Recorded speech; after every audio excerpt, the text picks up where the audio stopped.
علی عباس وفا صاحب جزاک اللہ. اعوذ باللہ من اللهم الشیطان آمين. الرجیم. بسم اللہ الرحمن الرحیم. الحمد للہ والصلاة علی محمد وآلہ الطیبین الطاہرین.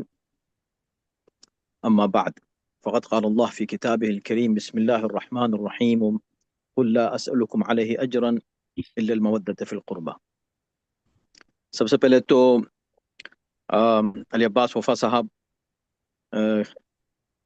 کہ ہم بہت شکر گزار ہیں کہ وہ ہمیشہ کی طرح ماشاءاللہ ہر اس ایسی مناسبت میں جبکہ ائمہ بقی علیہ السلام میں سے کسی کی شہادت ہو تو یہ کانفرنس ضرور کرتے ہیں، اور ظاہر ہے یہ سرپرستی میں ہوتی ہے حجت الاسلام والمسلمین جناب مولانا محمد اسلم رضوی صاحب کی، اور ان کی کاوشیں، ان کی محنتیں، اور ہر بار ماشاءاللہ ہر کانفرنس میں جو شاندار یہ پینل جمع کر لیتے ہیں، یہ واقعاً یہ انہیں کا کام ہے. یہ بہت مشکل ہے، بہت دشوار ہے، لیکن یہ جس طرح محنت کرتے ہیں یہ دونوں حضرات، خدا تعالیٰ انشاءاللہ ان کو اجر جزیل کرامت فرمائے. اور خوشی کی بات ہے کہ اس پینل میں بہت اہم شخصیات ہیں، ماشاءاللہ قومی علمی شخصیات، جو ہم دیکھ رہے ہیں یہاں ماشاءاللہ. آیت اللہ سید حمید الحسن صاحب قبلہ شاید آئے تھے، چلے گئے ہیں، پھر دوبارہ آئیں گے. ہم اس وقت معذرت چاہتے ہیں، کہیں باہر ہیں، اسی وجہ سے ہم اپنے لباس میں نہیں ہیں. عموماً ہم کبھی اس طرح نہیں آتے ہیں کیمرے پر، لیکن باہر کیف یہ ایک ضرورت تھی اور مجبوری تھی. ہم یہاں ایک ہاسپٹل میں آئے ہوئے ہیں اور یہیں سے ہم اپنے فون ہی سے آپ سے گفتگو کر رہے ہیں. اور ماشاءاللہ عبید اللہ خان اعظمی صاحب بھی اس میں شامل ہونے والے ہیں، جڑنے والے ہیں. مرزا عسکری حسین صاحب وہ بھی ہیں، انشاءاللہ اس میں شامل رہیں گے. اور ہم دیکھ رہے ہیں کافی عرصے کے بعد اپنے عزیز بھائی جناب سید عمار جرولی صاحب کو ایک عرصے کے بعد ان کی زیارت ہو السلام رہی ہے. علیکم. وعلیکم السلام. پروردگار انشاءاللہ آپ کو اور آپ کے تمام برادران کو انشاءاللہ صحت و عافیت کے ساتھ طول عمر دے. دین کی خدمت کے لیے قاری محمد نبیل صاحب نے تو ماشاءاللہ کمال کیا، بہت ہی عمدہ قراءت، بہت ہی شاندار. غالباً ایک نام ہم نے چھوڑ دیا ہے، محمد معین الدین معین چشتی الدین. صاحب کانپور سے سجادہ نشین ہے. ہاں تو وہ آ گئے ہیں یا آئیں گے؟ جی ہیں، موجود ہے، موجود. اچھا آپ اچھا، ویڈیو ہم آن بھی کر سب لیجیے. ان کی معین خدمت میں. الدین صاحب، آپ اور کی یہ شکل جو ہے ہم لوگ دیکھنا چاہتے ہیں. جی اتنی ماشاء نورانی شکل ہے تو کب دیکھیں گے ہم لوگ، اگر ابھی نہیں دیکھیں گے ماشاءاللہ تو ماشاءاللہ پروردگار انشاءاللہ بس یہ سب دیکھیں، آئیے ہماری سامنے ہم آ سب کی جائیے. ذمہ داری ہے. جس کو اللہ نے جو بھی صلاحیت دی ہے اس کو یہ استعمال کرے دین کی خدمت کے لیے. یہ جو آیت ابھی آج تلاوت کی ماشاءاللہ بہت ہی خوبصورت تلاوت کر رہے تھے دانش نبیل صاحب، بہت ہی عمدہ. ظاہر سی بات ہے کہ جن کو سلیقہ ہے وہی سمجھ سکتے ہیں کہ قراءت کے جو اصول ہیں اور تجوید کے، صرف اچھی آواز کافی نہیں ہوتی ہے، اس میں اس کے بہت سے لوازمات ہوتے ہیں.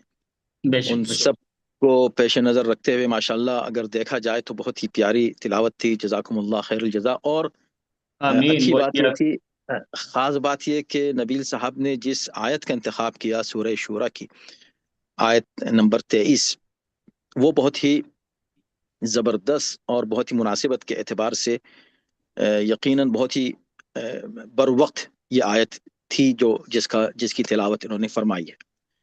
بہت ہی معروف ہے یہ آیت اور سبھی اس سے واقف ہیں. اس کے بعد پھر تلاوت کے بعد انہوں نے چند جملوں میں جو بات کہی تو اس کا خلاصہ میں یوں پیش کروں گا کہ پیغمبر اسلام صلی اللہ علیہ وآلہ وسلم نے اللہم امت صلی کی علی فلاح محمد وعلی صلی اللہ علیہ محمد بہبود وعلی محمد. اور امت کی ترقی اور امت کی حفاظت اور اس امت وسطیٰ کو عظمت اور جلالت بخشنے کے لیے اور ہمیشہ اس کو سربلند رکھنے کے لیے آخری جو وصیت فرمائی تھی. ظاہر ہے کہ وہ قیامت تک ان کی نظر تھی اور وہ قیامت تک کے لیے خود رسول بنا کر بھیجے گئے تھے، تو ان کی ذمہ داری تھی کہ وہ اس دنیا سے رخصت ہونے سے قبل قیامت تک کا انتظام کر کے جائیں، اس لیے کہ اس کے بعد کوئی نبی آنے والا نہیں ہے. تو انہوں نے جو انتظام کیا وہ یہی تھا کہ ان دونوں کا کمبینیشن، جب تک یہ دونوں رہیں گے ساتھ اس وقت تک امت سربلند رہے گی، جب تک ہم ان سے وابستہ رہیں گے، اور وہ ہے انی تارک فیکم الثقلین کتاب اللہ و عطرتی۔ تو کتاب الہی سے ہمیں ہر وقت جڑے رہنا ہے، اور اہل بیت اطہار کا دامن کبھی ہاتھ سے نہیں چھوڑنا ہے۔ اگر ان دونوں میں سے کسی کا دامن ہاتھ سے چھوٹ جائے تو امت پھر ذلیل و خوار ہوگی، یا امت کا وہ حصہ اور وہ گروہ اور وہ گروپ جو ان دونوں میں سے کسی ایک کو بھی چھوڑ دے گا، پس پش ڈال دے گا، وہ ذلیل و خوار ہوگا۔ بقی کے سلسلے میں ظاہر سی بات ہے کہ یہ جو مناسبت ہے اس وقت جناب معصومہ کونین سلام اللہ علیہا کی شہادت کے سلسلے میں، ایک روایت ہے، 3 روایات میں سے 3 احتمالات میں سے ایک احتمال ہے کہ جناب معصومہ سلام اللہ علیہا بقی میں دفن ہوں، لیکن قبر کہاں ہے یہ ان کی مظلومیت کا ایک حصہ ہے کہ کسی کو ان کی قبر کا پتہ نہیں ہے کہ کہاں ہے۔ لیکن ان 3 مقامات میں سے کسی ایک مقام میں ہے شب قدر کی طرح، جیسے شب قدر کا تعین نہیں ہو سکا ہے تو جناب معصومہ بھی کئی اعتبار سے شب قدر کا مصداق ہیں اور شہادت کے لحاظ سے بھی۔ لیکن اس موقع پر ہم ذکر اسی لیے کرتے ہیں کہ اگر کوئی یہ کہے بھی کہ بھئی جناب معصومہ کی قبر کہاں ہے جو آپ بقی کا ذکر اس موقع پہ کر رہے ہیں، تو ہم کہیں گے کم سے کم اتنا تو سوچو، قل لا اسألکم علیہ اجرا الا المودۃ فی القربہ۔ قربہ یعنی رسول کے عزیز اور رشتہ دار، اور اس رشتے کا حقیقی جو معیار ہے وہ جناب معصومہ کونین ہے، جس کا معصومہ سے جناب سیدہ سے رشتہ ہے، اس کا رسول اللہ سے رشتہ ہے، وہ رشتہ جس سے مودت اور محبت کا یہاں حکم دیا جا رہا ہے۔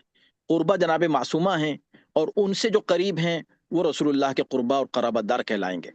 تو اتنا تو سوچنے کی ضرورت ہے کہ جناب معصومہ اگر نہیں ہے تو چلیں آپ یہ تو یقینی ہے کہ ان کی اولاد ہیں وہاں، امام حسن مجتبیٰ ہیں جن کو قرآن مجید نے فرزند رسول کہا ہے، ابن رسول کہا ہے، اس میں تو کسی کو شک نہیں ہے کہ وہ رسول فرزند رسول ہیں، وہ دفن ہے وہاں پر۔ کہاں ہے ان کی قبر؟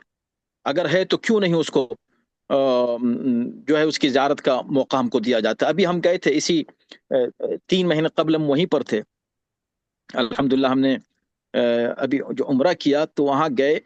اب کچھ باتیں اس طرح کی بھی ہوتی ہیں، لوگ اس طرح کی باتیں کرتے ہیں کہ جس سے اس تحریک کو کمزور کرنے کی کوشش کی جاتی ہے۔ کہا گیا کہ بھئی اب تو بہت ہی آسانیاں ہو گئی ہیں، وہاں زیارت کے لیے کوئی پابندیاں نہیں ہیں، وہاں متوع نہیں ہیں، لیکن آپ یقین جانیں ہم نے اس کی ویڈیو بنائی ہے، وہ موجود ہے، آپ حضرات اس کو کبھی دیکھیے گا، ویب سائٹ کے اوپر ہے، کہ جب آپ داخل ہوتے ہیں، اور جو لوگ ابھی جاتے ہیں جو جائیں گے ان سے پوچھئے، جب داخل ہوتے ہیں پہلے تو یہ تھا کہ سامنے وہ قبریں نظر آ جاتی تھیں، اب وہ قبریں سامنے نظر نہیں آتی۔ راستہ اس طرح بنا دیا گیا ہے کہ آپ مڑ کے بھی دیکھنا چاہیں تو مشکل سے دور سے اگر آپ کو پتا ہے کہ کون سا علاقہ ہے، کون سی جگہ ہے، تو ایک جھلک ہلکی سی نظر آتی ہے، وہ اللہ وہ قبریں نظر نہیں آتی، نہ ادھر جاتے ہوئے نہ واپس آتے ہوئے۔ ایک راستہ ان لوگوں نے بنا دیا ہے کہ آپ داخل ہوں قبرستان بقیع میں اور گھوم کر واپس آ جائیں اور خارج ہو جائیں دوسرے راستے سے۔ لیکن وہ قبریں کہاں ہیں؟ بالکل سامنے، حالانکہ بالکل جب آپ دروازے سے داخل ہوتے ہیں مین گیٹ سے تو بالکل سامنے وہ 4 قبریں موجود ہیں، لیکن ان کو اس طرح اس وقت کر دیا گیا ہے کہ وہاں قبریں جاتے آتے آپ کو اب قبریں بھی نظر نہیں آتی، چاہے کہ وہاں روزے بنائے جائیں یا وہاں کے لیے کچھ آسانی پیدا کی جائے۔ تو یہ سب مظالم ہیں۔ بہرکیف بہت کچھ کہا جا سکتا ہے، میں صرف اختصار کے ساتھ یہ کہوں گا کہ اس وقت جو دنیا کے حالات ہیں اس میں البقی کی جو تحریک ہے اور اس سے جو لوگ جڑے ہوئے ہیں وہ کبھی اس کو فراموش نہ کریں کہ القدس جو ہے وہ بھی اصل میں ہماری ہی تحریک کا ایک حصہ ہے، کیونکہ ہم آج اگر مظلومیت کے لیے مظلوموں کے لیے آواز بلند کرنے نکلے ہیں تو ہر دور کے مظلوموں کے لیے آواز بلند کرنا انہی مظلومین کی، انہی معصوم جو مظلوم ہیں جن کے لیے ہم آواز بقی کے عنوان سے بلند کر رہے ہیں، ان مظلومین نے ہمیشہ مظلومین کا ساتھ دیا ہے۔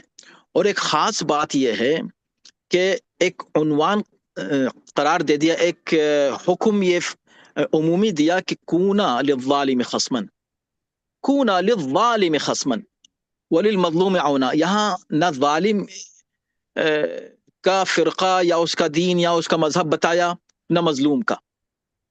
یعنی اب مسئلہ فرقے اور مذہب اور دین کا نہیں ہے، اور گروہ کا اور گروپ کا نہیں ہے، مسئلہ ہے مظلوم اور ظالم کا. جہاں بھی ظالم ہو، چاہے کوئی بھی ہو، اس کے خلاف آواز بلند کرو، مظلوم کوئی بھی ہو اس کے حمایت کرو. چنانچہ اس وقت الحمدللہ یہ بات واضح ہو گئی کہ وہی لوگ جو بقی کے لیے آواز بلند کرتے ہیں، وہی لوگ کہ جن کے دل میں بقی کا درد ہے، وہی اٹھے اور انہوں نے ہی آج مظلوم فلسطینیوں کا ساتھ دیا اور ان کے لیے اپنی جان دی اور جان دے رہے ہیں.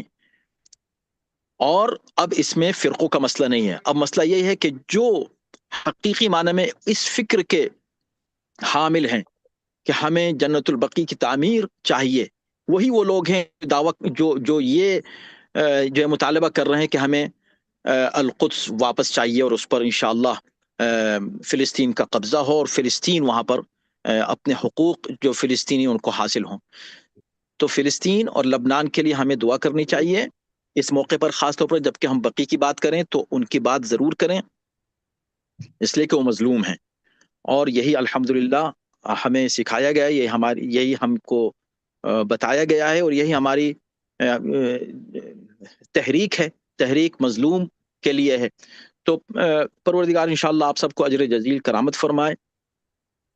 جو حضرات بھی اس میں شامل ہیں، آپ حضرات گفتگو کریں گے، ہم لوگ کچھ آپ سے سیکھیں گے اور استفادہ کریں گے. خدا تعالیٰ انشاءاللہ آپ کی ان کاوشوں کو شرف قبولیت کرامت فرمائے، اور مظلومین جہاں پر بھی ہیں پوری دنیا میں ان کی اللہ تائید و مدد فرمائے. جنت البقی جلد سے جلد انشاءاللہ تعمیر ہو، اور لبنان اور فلسطین میں خاص طور پر غزہ میں جلد سے جلد انشاءاللہ امن و امان قائم ہو، اور ان کے حقوق انشاءاللہ ان کو مل جائیں. امام زمانہ کے ظہور میں اللہ تعمیر فرمائے اور ہم سب کو ان کے عون و انصار میں داخل شامل فرمائے. السلام علیکم ورحمۃ اللہ جزاک اللہ وبرکاتہ. جزاک اللہ طیب